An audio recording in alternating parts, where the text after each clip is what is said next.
Chers abonnés, j'espère que vous allez bien.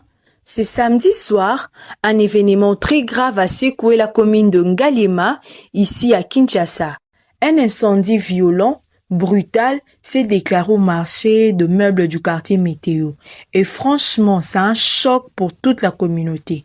Je viens donc vous expliquer calmement ce qui s'est passé, comme toujours, dans notre style à nous. On en parle, on analyse, on tire de leçons ensemble.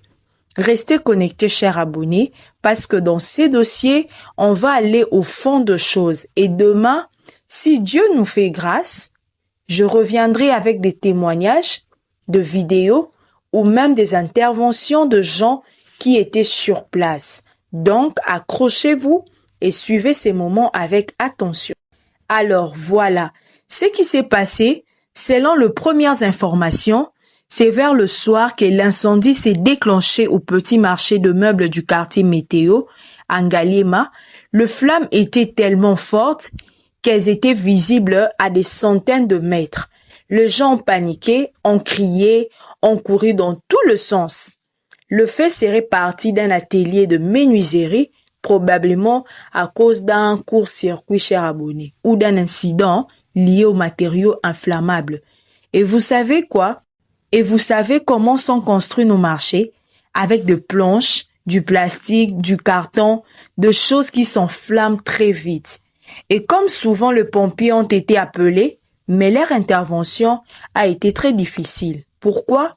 Parce que l'accès est limité et surtout, il n'y avait pas de point d'eau à proximité. Vous imaginez? Pas de mort signalée pour le moment, heureusement, mais les pertes matérielles sont énormes.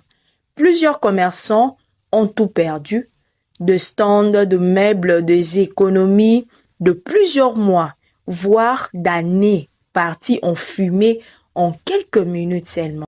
Ces genres d'incendies, malheureusement, on en voit trop souvent dans nos marchés de Kinshasa et ça pose plusieurs problèmes graves. L'urbanisation non maîtrisée, nos marchés sont construits, chers abonnés, sans plan clair, dans des zones très serrées avec des matériaux très inflammables. L'absence d'équipement de sécurité, pas d'instincteurs, pas de système d'alerte, pas même de réserve d'eau. L'accès compliqué pour le secours. Comment les pompiers vont intervenir si les routes sont bouchées ou étroites? Tout ça, ça montre, chers abonnés, qu'il y a un manque criant de prévention. C'est triste, mais tant qu'on ne change pas cette manière de faire, on risque encore de vivre ce genre de tragédie. Mes chers abonnés de Jemmy Voice, cet incendie doit nous réveiller. On ne peut pas continuer à construire nos marchés comme si on était encore en 1970. Il faut de la sécurité, de la prévention, de la modernisation. Demain, si Dieu le permet, je vais essayer de recueillir les réactions de ceux qui étaient sur place, le commerçant, le témoin. On va entendre leur voix, leur douleur, leur colère aussi. Donc, ne ratez pas notre prochaine publication. Je vais m'adresser maintenant à vous personnellement. Est-ce que vous avez déjà été témoin d'un incendie pareil? Est-ce que vous avez un proche commerçant touché? Est-ce que vous pensez que le système d'urgence fonctionne bien dans nos communes? Réagissez en commentaire, votre opinion compte et ensemble, on peut sensibiliser davantage. Ne laissez jamais les installations électriques sans surveillance, chers abonnés. En tout cas, c'est un conseil, surtout dans les lieux publics ou de travail. Si vous êtes commerçant, même si c'est petit, pensez à sécuriser votre espace. Un extincteur, ce n'est pas un luxe. Et surtout, évitez de surcharger vos installations. Je reprends, chers abonnés, évitez de surcharger vos installations. La prévention sauve de vie.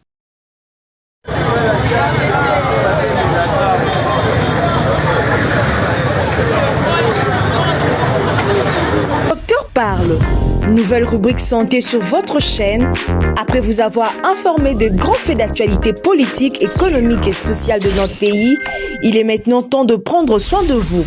Parce que la santé, c'est aussi une priorité nationale. Cette nouvelle séquence est dédiée à votre bien-être physique et mental. Place à la parole du docteur. Dans cette nouvelle partie, le docteur vous parlera d'une maladie fréquente mais souvent négligée. Il parlera du symptôme courant, cause possible, du traitement, de la prévention. La santé est un combat de tout le jour et mieux vaut prévenir que guérir. Restez connectés pour d'autres sujets santé dans les prochaines éditions du Docteur Parle.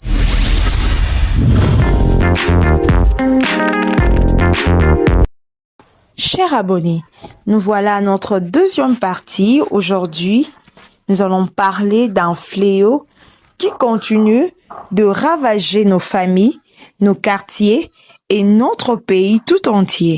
Il s'agit du paludisme. Malgré les campagnes de sensibilisation, le paludisme reste l'une des premières causes de mortalité en République démocratique du Congo, surtout chez les enfants et les femmes enceintes. Aujourd'hui, il ne s'agira pas d'un médecin. Je viens de changer moi-même avec un médecin et les explications m'ont bouleversée. Ce que j'ai appris, je vais également vous le transmettre pour qu'ensemble, nous puissions nous protéger et sauver de vies. Le paludisme, c'est une maladie transmise par la piqûre d'un moustique infecté, surtout la femelle anophèle. Une fois piqué, les parasites entrent dans le sang et puis attaquent le foie, puis les globules rouges.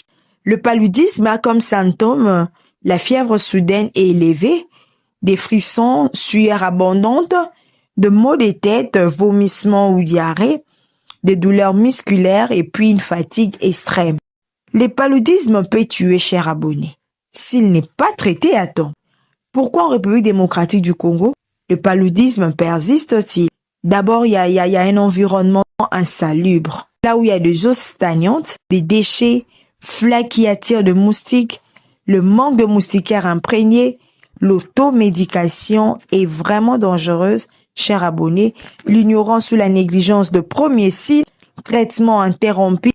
Le paludisme n'est pas seulement un problème médical, c'est aussi un problème d'éducation, d'hygiène et de responsabilité collective. Chers abonnés, pour se protéger contre le paludisme, il faudrait dormir sous une moustiquaire imprégnée chaque nuit, éviter les eaux stagnantes autour de vos maisons, utiliser des répulsifs anti-moustiques, consulter un médecin dès le premier symptôme. Ne jamais s'automédiquer, suivre le traitement jusqu'à la fin. Le paludisme n'est pas une petite grippe, chers abonnés. C'est une maladie grave, dangereuse et puis évitable.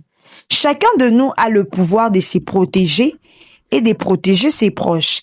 Il ne suffit pas de subir, il faut agir, prévenir et éduquer. Chers abonnés, quelles mesures prenez-vous contre le paludisme chez vous? Avez-vous une moustiquaire? Connaissez-vous le symptôme? Dites-moi tout en commentaire. Abonnez-vous à cette chaîne pour plus d'informations utiles sur la santé, la société et notre quotidien. Pour toute collaboration ou spot publicitaire, contactez-moi directement, je suis disponible. Mes chers abonnés, ici c'est toujours Jamie Voice, votre voix, votre relais, votre source d'information vraie, claire et toujours en temps réel. Sur cette chaîne, on ne rate rien de ce qui se passe dans notre quotidien, que ce soit dans le quartier, dans le marché, dans les hôpitaux, dans les familles, dans les hautes institutions. Tout ce qui touche à la vie, je suis là pour vous les raconter. Alors, si tu es encore là et que tu n'es pas abonné, vraiment, qu'est-ce que t'attends? Abonne-toi maintenant, active la cloche de notification, partage autour de toi, aime la vidéo parce qu'ici l'information a une voix et cette voix c'est Jamie Voice. Et ce n'est pas tout, si toi tu veux passer ton spot publicitaire, parler de ton produit, ton entreprise, ton service, même si tu es en dehors du pays, tu peux compter sur moi.